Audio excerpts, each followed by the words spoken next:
নেতা মেইন খান বলেন, রাজনীতির এই কঠিন সময়ে আমাদের ঐক্যের প্রয়োজনীয়তা অপরিসীম।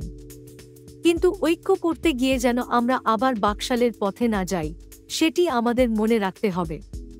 গণতন্ত্রের জন্য আমাদের সংগ্রাম কখনো শেষ হয়নি।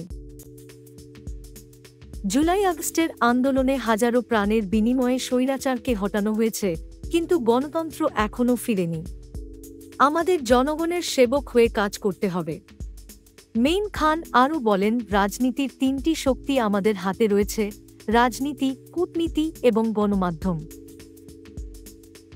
যদি আমরা এই অস্ত্রগুলো সঠিকভাবে ব্যবহার করতে পারি, তাহলে 1.8 কোটি মানুষের গণতান্ত্রিক আকাঙ্ক্ষা পূরণ হবে।